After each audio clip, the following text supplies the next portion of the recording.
പ്രവചനാതീതമാണോ എന്നുള്ളതാണ് ചോദ്യം. പ്രവചനാതീതമാണോ മധു? സ്വാഭാവികമായും ഞാൻ വിചാരിക്കുന്നത് അങ്ങനെ തന്നെയാണ്. അതായത് ഇന്നലെ രാത്രി ഇരുട്ടി വെളുത്തപ്പോഴേക്കും കേരളം ആര് ഭരിക്കുമെന്ന് കണക്കുകൂട്ടി എഴുതാൻ പോകുന്ന പ്രവചന സിംഹങ്ങളും വിശ്വനാഥൻ ആനന്ദമാരും ഒക്കെ ഈ നാട്ടിലുണ്ടായിരുന്നെങ്കിൽ ഇതേ ബൂത്തുകളിലാണ് ഇവർ രാഷ്ട്രീയം പ്രവർത്തിച്ചിരുന്നത്. ഇതേ ബൂത്തുകളിൽ. അപ്പോൾ അങ്ങനെ ഉള്ളവർക്ക് ഇത്രയും കാലം സെൻസ് ചെയ്യാൻ കഴിയാത്ത എന്ത് പ്രതിഭാസമാണ് ഇന്നലെ ഒരു പകലും രാത്രിയും കൊണ്ട്. നോക്കൂ, ആളുകൾ വോട്ട് ചെയ്യുന്നത് ഇവരെ ആരെയും കാണിച്ചുകൊണ്ടല്ല. ഇവിടെ ഇത്രയും അധികം സർവേകൾ വന്നു. നാട്ടുകാരോട് നേരിട്ട് ചോദിച്ചുകൊണ്ടാണല്ലോ, നേരിട്ട് വോട്ട് ചെയ്തുമൊക്കെയാണല്ലോ സർവേകളും ഈ പ്രവചനങ്ങളും ഒക്കെ ഉണ്ടായത്. അതൊക്കെ ഒരു സ്ലൈറ്റ് എഡ്ജ് LDFന് കൊടുത്തുകൊണ്ടാണ് ഏറിയ കൂറ് സർവേ ഫലങ്ങളും പുറത്തു വന്നത്. ഇനി ശരി, ഒരു തരത്തിലുള്ള മാറ്റമുണ്ടാകുമ്പോഴും അതൊരു സ്ലൈറ്റ് എഡ്ജ് ഒരുപക്ഷെ UDFനുണ്ടാകും. ഞാൻ LDFോ UDFോ വിജയിക്കും എന്ന് പറയാൻ ഉള്ള രാഷ്ട്രീയ പ്രാവീണ്യമുള്ള ഒരാളല്ല. ഞാനത് അഡ്മിറ്റ് ചെയ്യുകയാണ്. കാരണം 2000-ന് ശേഷം ഇന്നലെ ഡോക്ടർ അരുൺകുമാർ പറഞ്ഞതുപോലെ ഡീലിമിറ്റേഷൻ വന്ന സമയത്ത് കേരളത്തിന്റെ രാഷ്ട്രീയ ഭൂമികയും ഭൂപടവും അപ്പാടെ മാറ്റി എഴുതപ്പെട്ടതാണ്. അതിൽ സ്വാഭാവികമായ മേൽക്കൈ എന്ന് പറയുന്നത് LDFന് അനുകൂലമാണ്. അവിടെ മാറ്റമുണ്ടാകും. സ്വാഭാവികമായും ഒരു ട്രെൻഡ് ഉണ്ടാവുകയാണെങ്കിൽ 10 വർഷം ഒരു സർക്കാർ ഭരിക്കുകയാണ്, സർക്കാരിന് എതിരായ ഒരു വിധിയെഴുത്ത് വേണമെന്ന് ആളുകൾ ചിന്തിക്കുകയാണ് എങ്കിൽ സ്വാഭാവികമായും അതിലൊരു മാറ്റമുണ്ടാകും. പക്ഷെ അത് ഈ പ്രവചിക്കപ്പെടുന്നത് പോലെ 100 സീറ്റിന് മേൽക്കൈ UDFന് കിട്ടും എന്ന് ഞാൻ വിചാരിക്കുന്നില്ല എന്നാണ് എനിക്ക് ആദ്യമായി പറയാനുള്ളത്. ഇപ്പം നോക്കൂ, കോൺഗ്രസ് വിചാരിക്കുന്നത് 100 സീറ്റിന് മുകളിൽ എന്നുള്ളതാണ്. ഇന്ന് KPCC അധ്യക്ഷനടക്കം എല്ലാവരും പറയുന്നത് 100 സീറ്റിന് മുകളിൽ വിജയമുണ്ടാകും. KC വേണുഗോപാൽ പറയുന്നുണ്ട് 100 സീറ്റിന് മുകളിൽ വിജയമുണ്ടാകും, ആരും വനവാസത്തിന് പോകേണ്ടതില്ല എന്ന് KPCC അധ്യക്ഷൻ പറയുന്നുണ്ട്. അതൊക്കെ ഒരു ആത്മവിശ്വാസ പ്രകടനമാണ്. നോക്കൂ, തിരഞ്ഞെടുപ്പിന് മുമ്പ് ഒരു പ്രതിപക്ഷ നേതാവ് അങ്ങനെ തന്നെയാണ് പറയേണ്ടത്. അല്ലാതെ പ്രതിപക്ഷ നേതാവ് നമ്മൾ തോക്കും എന്ന് കോൺഗ്രസ്സുകാരോട് പറയാൻ പറ്റുമോ? നമുക്ക് കഷ്ടിച്ച് 72 സീറ്റ് കിട്ടും എന്നൊരു പ്രതിപക്ഷ നേതാവിന് പറയാൻ പറ്റുമോ? ഇല്ല, അദ്ദേഹത്തിന് പറയാൻ കഴിയുന്നത് നമുക്ക് വലിയ വിക്ടറി ഉണ്ടാകും എന്നാണ്. അങ്ങനെ പറയുന്ന ആളാണ് ഒരു ലീഡർ. അത് ഇന്നലെ വരെയാണ് പ്രാബല്യത്തിൽ നിൽക്കുന്നത്. അതിനുശേഷം യാഥാർത്ഥ്യബോധത്തോടെയുള്ള പ്രതികരണമാണ് വേണ്ടത് എന്ന് വിചാരിക്കുന്നു. അതിപ്പം ഇപ്പോഴും അദ്ദേഹത്തിന്റെ ബോധ്യം അങ്ങനെയാണെങ്കിൽ അദ്ദേഹം അങ്ങനെ തന്നെയാണ് പറയേണ്ടത്. പക്ഷേ ഈ കണക്ക് കൂട്ടി പറയുന്ന വിദ്വാൻമാരും ഒക്കെ ഉണ്ടല്ലോ, അവർക്ക് എവിടെ നിന്നാണ് ഈ കണക്ക് കിട്ടുന്നത് എന്ന് എനിക്കറിയില്ല. ഇനി CPM ഇത് നോക്കൂ. ഇപ്പം ഇന്ത്യ ടുഡേയുടെ സർവേ അനുസരിച്ച് LDFന് 87 സീറ്റാണ്. കോൺഗ്രസ് ഒരുപക്ഷെ ഭരണത്തിൽ വരാനുള്ള സാഹചര്യം ഉണ്ടാക്കാം. UDF എത്ര സീറ്റ് പിടിച്ചെടുക്കണം വിജയിക്കണമെങ്കിൽ? 29 സീറ്റ് പിടിച്ചെടുക്കണം. 29 സീറ്റ് പിടിച്ചെടുക്കണം. 71 സീറ്റ് വേണമെങ്കിൽ 71 സീറ്റ് വേണമെങ്കിൽ നിലവിലുള്ളത് 42 ആണ്.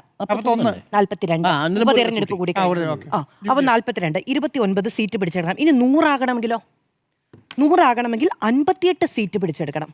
29 സീറ്റ് ഒരു വേവിന് തിരിച്ചു കിട്ടും എന്ന് വിചാരിക്കുക.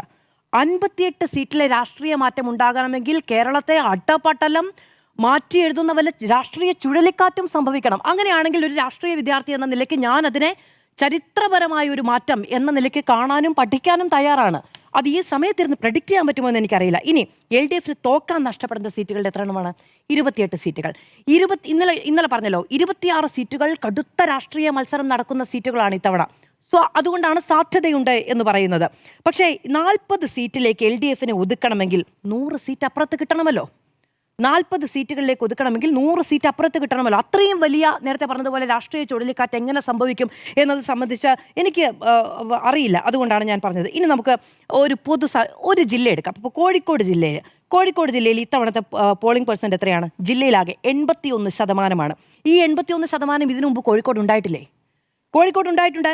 81.89. അതായത് ഈ 2026 പോൾ ചെയ്തതിനേക്കാൾ നേരിയ കൂടുതൽ പോളിംഗ് ശതമാനം 2016 കോഴിക്കോട് ജില്ലയിൽ ഉണ്ടായിട്ടുണ്ട്.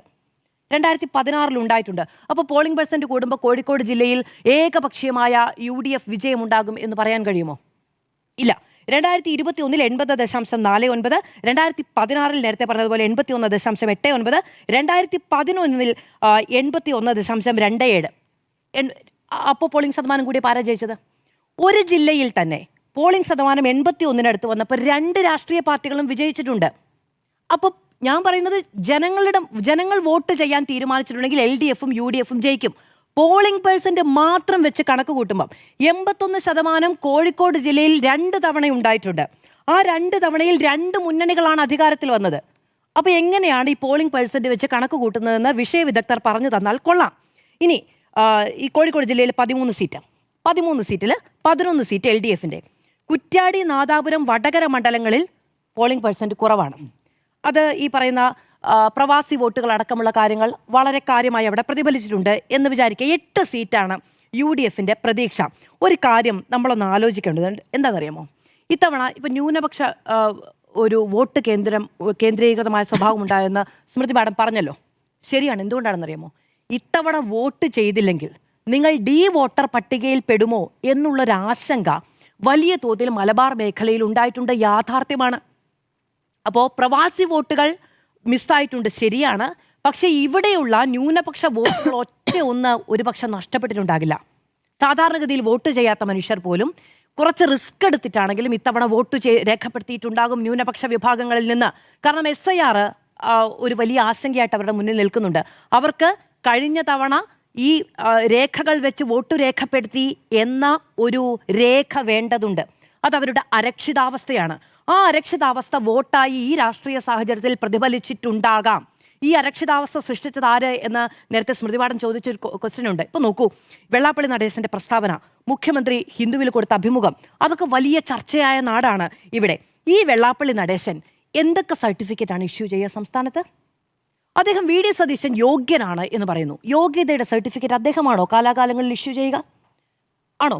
പിണറായി വിജയൻ ഭക്തനാണ് എന്ന് പറയുന്നു. ഭക്തന്മാരുടെ സർട്ടിഫിക്കറ്റ് അദ്ദേഹം അവിടെ നിന്നാണോ പ്രിന്റ് ചെയ്ത് കൊടുക്കുന്നത്? അപ്പോൾ നമ്മൾ ഈ ആളുകൾക്ക് അനുവദിച്ചു കൊടുക്കുന്ന ചില പ്രിവിലേജുകളുണ്ട്. ആ പ്രിവിലേജുകൾ അവസാനിപ്പിക്കേണ്ടുന്ന ഒരു സാഹചര്യമുണ്ട്. അതല്ലെങ്കിൽ കേരള രാഷ്ട്രീയത്തിൽ ഈ തരത്തിലുള്ള ധ്രുവീകരണത്തിന് നമ്മൾ റിയൽ കേരള സ്റ്റോറി, നമ്മൾ കേരളത്തിൻ്റെ മതേതരത്വം, കേരളത്തിൻ്റെ ഒരു മതേതരത്വ സ്വഭാവം, സൗഹാർദ്ദം എന്നൊക്കെ ആഘോഷിക്കുന്ന ചില കാര്യങ്ങളുണ്ടല്ലോ, അതിന് പോറലേൽപ്പിക്കുക, അതിന് ക്ഷതമേൽപ്പിക്കുക തുടങ്ങിയത് ഒരു അവകാശം പോലെയും ഒരു വിനോദം പോലെയും കൈയാളുന്ന ചില മനുഷ്യരുണ്ട്. അവരൊക്കെ അത് വകവെച്ചു കൊടുക്കുന്നതിൻ്റെ ബുദ്ധിമുട്ടാണ് ഈ അനുഭവിക്കുന്നത്. രണ്ടാമത്തെ കാര്യം, അടുത്ത കാര്യം നോക്കൂ. ഈ ഞാൻ നേരത്തെ പറഞ്ഞല്ലോ, 8 സീറ്റാണ് കോഴിക്കോട് ജില്ലയിൽ നിന്ന് UDF പ്രതീക്ഷിക്കുന്നത്. 10 ഇടത്താണ് കോഴിക്കോട് ജില്ലയിൽ തദ്ദേശത്തിൽ, ഈ 13 മണ്ഡലങ്ങളിൽ 10 ഇടത്താണ് തദ്ദേശത്തിൽ UDFന് മുന്നേറ്റമുള്ളത്. അത് വലിയൊരു സംഖ്യയാണ്. അതാണ് UDFന്റെ പ്രതീക്ഷയായിട്ട് നിൽക്കുന്നത്. പക്ഷെ നോക്കൂ, പക്ഷെ അവിടെ കോൺഗ്രസ് എന്ന നിലയ്ക്ക് എത്ര സീറ്റുണ്ട്? ഇപ്പം വടകരയും കൊടുവള്ളിയും നമുക്ക് കോൺഗ്രസിന്റെ കൂട്ടത്തിൽ കൂട്ടാൻ പറ്റില്ലല്ലോ.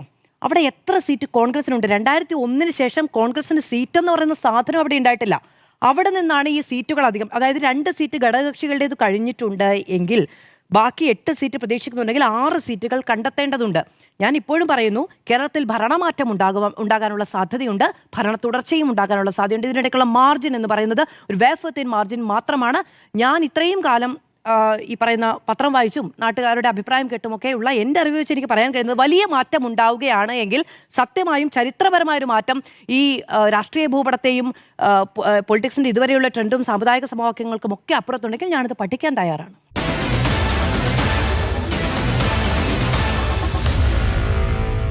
Meet the editors.